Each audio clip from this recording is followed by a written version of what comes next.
Welcome to Phobia Files, where we explore fears and find surprising ways to face them. Fear doesn't stand a chance with a sense of humor. What if fear was so absurd, it became hilarious? Let me share a story that'll change your perspective forever. Picture this. You're so afraid of sharks that even stepping into a crystal clear swimming pool feels dangerous. Hard to believe, right? But irrational fears bypass reason, distorting harmless moments into terrifying trials.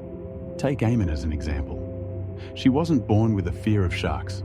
It started when childhood exposure to the iconic shark thriller, Jaws, planted a seed of terror, one that grew uncontrollably over time. Suddenly, every splash of water became ominous. Lakes, pools, even casual baths filled with bubbles felt like potential danger zones. Her imagination transformed these safe places into scenes of lurking doom. Absurd? Maybe. Yet for her, this fear consumed reality. Why do we cling to these irrational fears? Often, cultural touchpoints, like groundbreaking films or traumatic personal events, imprint deeply, warping our sense of danger. Statistically, you're more likely to be injured by a falling coconut than a shark. Yet logic fails to stop wild imaginations, and that's where Eamon's story takes a twist. Instead of letting her shark phobia completely dominate, she discovered the power of humor.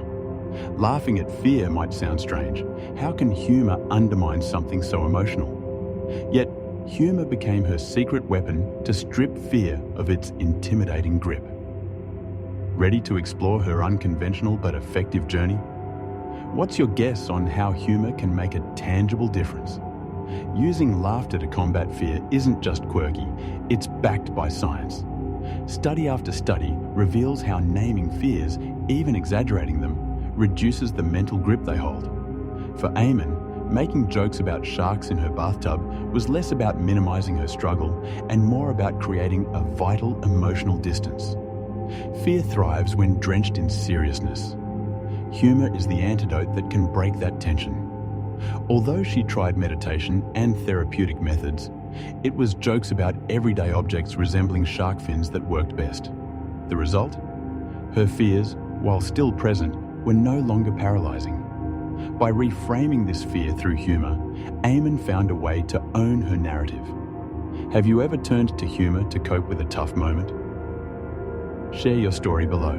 What is it about fear that allows it to control us so strongly? The answer lies in our brain's wiring, specifically in the amygdala, the region responsible for fear and survival responses. It's a mechanism designed to detect threats and keep us safe. However, in today's relatively safe environments, these instincts often misfire, resulting in irrational fears. Enter humor, a disruptor that bridges fear's hold with a burst of dopamine, our brain's natural, feel-good chemical. Laughing forces our focus to shift, creating a pathway toward emotional balance. Take public speaking as an example. A common technique to calm stage fright is to imagine the audience wearing silly hats or mismatched shoes. By introducing humor into a stressful scenario, you reshape the narrative, loosening fear's power over you. For Eamon, humor surfaced in wildly exaggerated depictions of her irrational shark phobia. She'd joke that a floating shampoo bottle held the sinister outline of a dorsal fin, or that the family dog would bark warnings of invisible sharks in her pool. These embellishments did more than entertain. They fundamentally shifted her emotional response to fear. The connection between humor and challenging adversity spans cultures and centuries. In African oral storytelling traditions, humor is woven into tales as a tool to impart wisdom, often mocking dangerous predators or serious situations to lighten fear and build resilience. In Japan, humor often stems from embracing imperfection, highlighting human vulnerability in poignant yet funny ways. Both reflect a profound truth. Fears and failures don't define us. They test our resolve and adaptability. Similarly, Eamon found that sharing her laughter-oriented approach brought her closer to friends and family, transforming her fear into shared moments of fun. Friends once tiptoed around her fear. Now, they lean into it, surprising her with inflatable shark pool floats or laughing together at absurd shark-related memes. Therapists too recognize the unique power humor holds over fear. In cognitive behavioral therapy, CBT, one practice asks patients to exaggerate their fears, pushing them to ludicrous heights until they spark laughter instead of anxiety. Someone afraid of airplanes in turbulence might picture the plane doing a jubilant samba rather than encountering danger. Group therapy builds on this idea, illustrating how laughter fosters bonds, eases tension, and leads to openness in unpacking deeper fears. Eamon is a great example of how even self-directed therapeutic tools like journaling can tap into humor. Writing comedic entries about shark attacks helped her find levity, lessening the emotional weight of her fears. Let's not overlook abstract or intangible fears like rejection, failure, or inadequacy, which might feel harder to lampoon. Self-deprecating humor offers a way forward.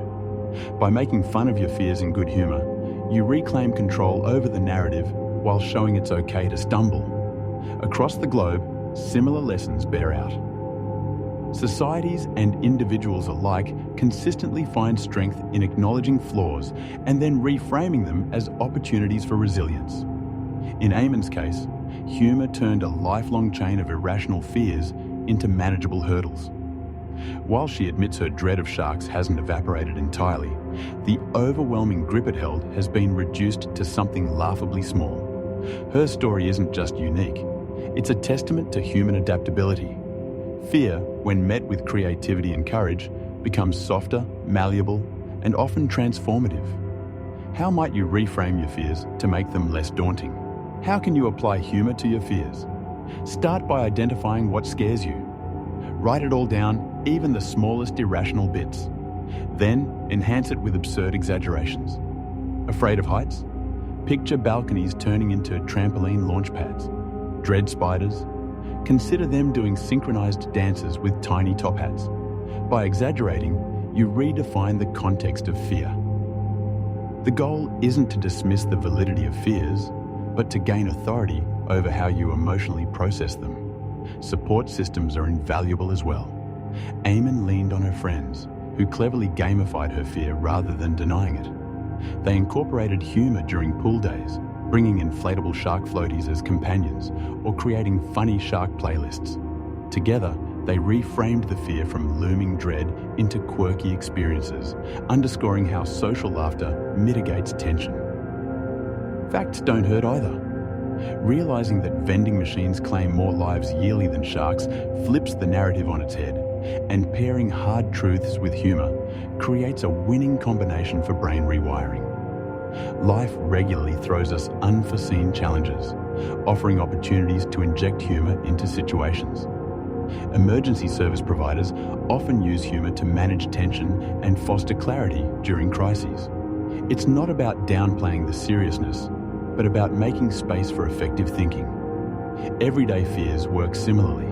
By treating the spider as more silly than sinister, or imagining turbulence as a playful airplane prank, you disrupt the natural fight or flight response. Vulnerability paired with levity builds true resilience. Eamon's journey proves that anyone can use humor to make daunting fears approachable. What was once consuming can gradually wither into something laughably small through persistence, creativity, and community. What's one small fear you could start reframing today? What's your funniest fear? Comment below. Let's laugh and overcome together with Phobia Files. Thanks for watching. Don't forget to hit the subscribe button and turn on notifications to join us for more uplifting stories on conquering fear with creativity. See you next time on Phobia Files.